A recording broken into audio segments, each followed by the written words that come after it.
শিবির গত 15.5 বছর ধরে বাংলাদেশে যে গণতান্ত্রিক আন্দোলন হয়েছে, সেই গণতান্ত্রিক আন্দোলনগুলোতে তারা শুধুমাত্র তাদের নেতাদের মুক্তির আন্দোলনে তারা শরীর হয়েছে, কিন্তু কোনো গণতান্ত্রিক আন্দোলনে আমরা দেখেছেন তারা সেভাবে হয়নি। বিশেষ করে 14, 18, 24-এর যে গণতান্ত্রিক আন্দোলন বাংলাদেশের মানুষ করেছে যে ভোটের অধিকারের জন্য, সেই কোনো আন্দোলনে আমরা তাদেরকে দেখিনি।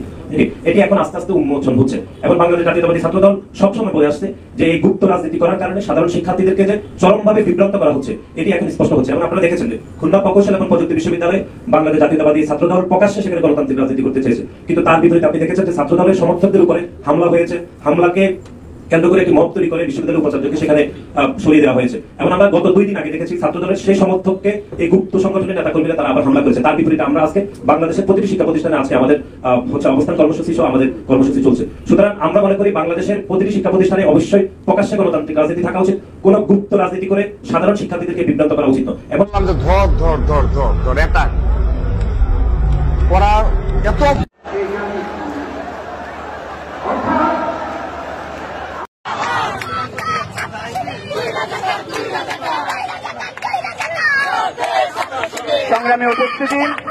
রহমতুল্লাহ। বাংলাদেশ জাতীয়তাবাদী দল এবং ছাত্রদল আওয়ামী লীগের পথেই হেঁটেছে। আজকের সে বিষয় নিয়ে কথা বলবো, খুবই গুরুত্বপূর্ণ বিষয়। যে কথাগুলো হয়েছে, যে কথাগুলো হচ্ছে এবং আগামীর পরিণতি কী হচ্ছে বাংলাদেশ জাতীয়তাবাদীর, সে ব্যাপারে আজকে কথা বলবো। বেশ কিছু পয়েন্ট আজকের গুরুত্বপূর্ণ।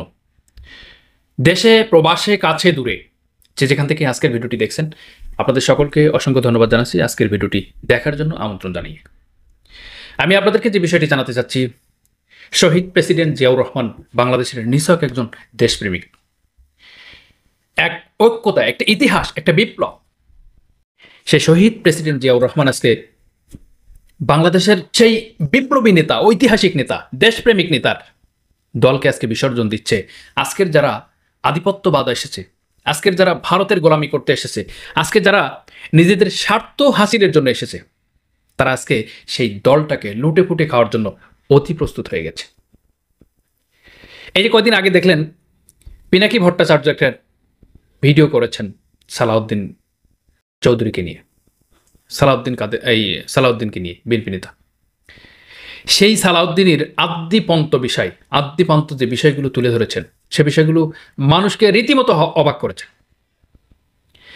এখন আজকে ছাত্রদল নেতা, এই যে ছাত্রদলের সেক্রেটারি যে কথা বলেছেন, আসলে এই একই বিষয়টি তারা বারবার স্বাধীনতার পরবর্তী, বিপ্লবের পরবর্তী, আগস্টের বিপ্লবের পরবর্তী সময় এই সেই করতে করতে শুধু বলে কি, যেখানে টকশো হয় ছাত্র শিবির, জাতীয়তাবাদী দল, ছাত্রদল যায়, সেখানে কি হয়, বিপ্লব পরবর্তী সময় এই করেছে, ওই করেছি, ছাত্রদল ভালো করেছে, ছাত্র শিবির গুপ্ত সংগঠন, এরা রাজনীতি করার অধিকার রাখে না, ছাত্র শিবির রক কাটে, এটা আন্তর্জাতিকভাবে সমাদৃত, স্বীকৃত, এভাবে বলে। একই পড়া বারবার পড়ে, যেটা শেখ হাসিনা এবং শেখ হাসিনার অঙ্গ সংগঠন যারা করত, আজকে ঠিকই সেই কাজটা করছে ছাত্রদল এবং জাতীয়তাবাদী দল, যুবদল, সবাই একই কাজ করছে। আপনারা দেখেন গতকালকের একটি প্রোগ্রাম হয়েছেন ঢাকা শহরে, মহানগরে। সেখানে কয়েক দফায় গন্ডগোল হয়েছেন, ছাত্রদলের 2 গ্রুপ, 3 গ্রুপ, 4 গ্রুপ, এভাবে গন্ডগোল, ফাসাদ, হেফাজত করেছেন, গ্যাদারিং করেছেন। এই যে কারখানা করেছেন, এটা ছাত্র শিবিরের ইতিহাস থেকে 1977 সাল থেকে আজ পর্যন্ত একটি দিন, একটি তারিখ, সিঙ্গেল কোনো বিষয়, সিঙ্গেল কোনো প্রোগ্রামের এমন একটি ঘটনার সূত্রপাত হয়েছেন, ঘটনা ঘটে নাই, শুধু সূত্রপাত হতে যাচ্ছিল, এরকম একটা বিষয়, এরকম একটা এক্সাম্পল আপনি দিতে পারবেন? কখনো পারবেন না। আজকে সেই ছাত্রলীগ যেভাবে কথা বলতো, ছাত্রদল ঠিক তার চেয়ে আরো ভঙ্গুর করে কথা বলছে, যেটা জনগণ খাবে না। এই জনগণ বুঝে গেছে আগের রাজনীতি নেই, সেই রাজনীতি নেই যে রাজনীতি আওয়ামী লীগ জনগণকে খাওয়াতে চেয়েছিলেন, আওয়ামী লীগ জনগণকে পড়াতে চেয়েছিলেন, আওয়ামী লীগ জনগণের মস্তিষ্কে, মগজে, মাথায় ঢোকাতে চেয়েছিলেন। সেই রাজনীতির প্ল্যাটফর্ম কিন্তু এখন নেই। এটা ভাবতে হবে, এটা বুঝতে হবে। রাজনীতির মূল অস্তিত্ব হচ্ছে জনগণ, জনরস। জনগণ কি বলছে, জনমনের চাহিদা কি, এই বিষয়গুলো আমরা বুঝি না, এই বিষয়গুলো আমরা দেখভাল করি না, লক্ষ্য করি না। নিজেদের স্বার্থ হাসিলের জন্য আমরা পাগল উতালা হয়ে আছি। কিন্তু কেন? রাজনীতির যারা নেতা, নীতির পরিবর্তন নাই, নেতার পরিবর্তন চাচ্ছি আমরা। কেন চাচ্ছি? রাজনীতি যারা নেতামি করে, তারা কিন্তু জনগণের আসলে মৌলিক নেতা, মূল নেতা কিন্তু জনগণ। সেই জনগণকে ফুটবল বানিয়েছি।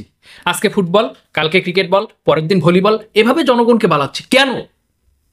জনগণের যদি গণতান্ত্রিক মূল উৎস দেখতে হয়, তাহলে জনগণ হচ্ছে এই গণতন্ত্রের মূল উৎস এবং মূল চাবিকাঠি, মূল শক্তি, মূল জনগণ, জনপদ, এই বিষয়গুলো জনগণই সকল উৎসর।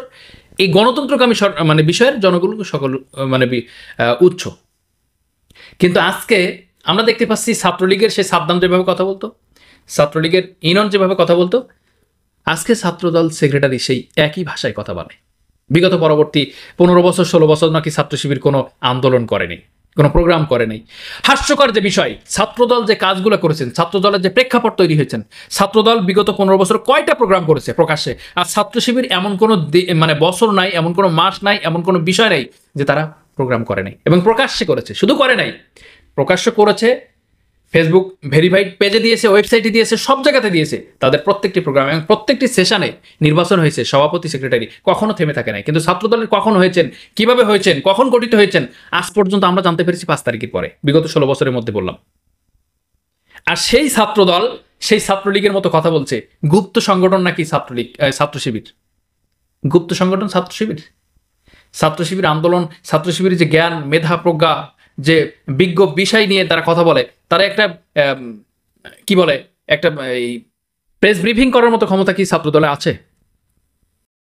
ছাত্র শিবিরের যে এলেম, অর্জন, জ্ঞান, যে মেধা বুদ্ধি আছে, ছাত্র দলে কি সেটা আছে? আসলে ছাত্র দলে তো ছাত্রই নাই, তাহলে ছাত্র শিবিরের মতো হবে কি করে? ছাত্র শিবিরের সিস্টেম হচ্ছে আগে ছাত্র হতে হবে, তারপর শিবির করতে হবে। আর ছাত্র দলের সিস্টেম হচ্ছে আগে ছাত্র ছাড়তে হবে, তারপর ছাত্র দল করতে হবে। এই যে একই কথাগুলো আপনাদেরকে বারবার শুনিয়েছি, বা 5 তারিখের পর থেকে সেই 10 মাস ধরে একই কথা শুনছি, গুপ্ত সংগঠন এখানে হামলা করেছে, ওখানে হামলা করেছে, আর একটা দিন যায় নাই, একটা রাত যায় নাই, একটা ক্ষণ যায় নাই যে ছাত্র দল, জাতীয়তাবাদী দল এমন অঘটন ঘটায়নি বাংলাদেশ। এই যে আজকে আপনাদের সামনে কয়েকটা ভিডিও আমি দেবো, অবশ্যই আগে দেখেছেন, এখনো দেব।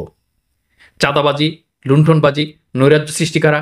এখন দেখেন আরেকটি কাজ করেছে বাম সংগঠন, রাশেদ খান মেনন, হাসানুল্লাহ কিনু, যাদের প্রতিষ্ঠিত করেছেন, যারা বাম সংগঠন, জাতীয়তাবাদী সমাজতান্ত্রিক দলে যে ছাত্র ফেডারেশন বা বিভিন্ন বিষয়ে যারা শাহবাগী অভ্যন্তরে নামছেন আজকে আজহার ভাইয়ের মুক্তির পরে, তারা কি দেশদ্রোহী নয়?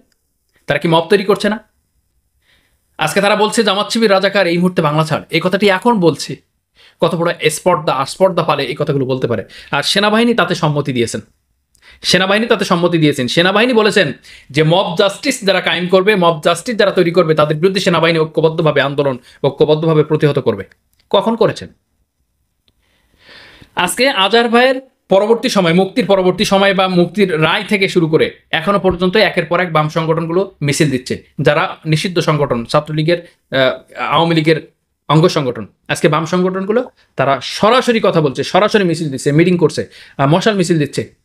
একটা রাষ্ট্রের প্রধান বিচারপতি, একটা রাষ্ট্রের ফুল বেঞ্চ থেকে নির্দেশনা এসেছে, আইন এসেছে, সকল বিষয় প্রতিবেদন জমা করার পরে বিজ্ঞ আইন আদালত সেখান থেকে রায় দিয়েছেন। সেই রায়টা শুধু ইনসাফ প্রতিষ্ঠিত হয়েছেন, আর বামেরা লেগে গেছে যে ইনসাফ প্রতিষ্ঠিত না হোক, ইনসাফের বাইরে চলুক বাংলাদেশ। তখন থেকে শুরু হয়েছে রাজাকার। এই রায়টাকে কেন্দ্র করে যারা কথা বলছেন, তারা কি দেশদ্রোহী না? তারা কি এদেশের আইনকে অশ্রদ্ধা করছে না, অসম্মান করছে না? আর আজকে ছাত্র দলের নেতা কর্মীরা সেই বাম সংগঠনের সাথে, আজহার ভাইয়ের মুক্তির পর থেকে বাম সংগঠনের সাথে মিশে তারা মিছিল করছেন আজহার ভাইয়ের বিপক্ষে, রায়ের বিরুদ্ধে। এই ছাত্রদল কি জিয়াউর রহমানের ছাত্রদল? এই ছাত্রদল কি ম্যাডাম জিয়ার ছাত্রদল? এটা কোন ছাত্রদল? এটা কি লুটে ফুটে খাওয়ার জন্য ছাত্রদল হয়েছেন, নাকি আওয়ামী লীগের কফি একটি ছাত্রদল হয়েছেন?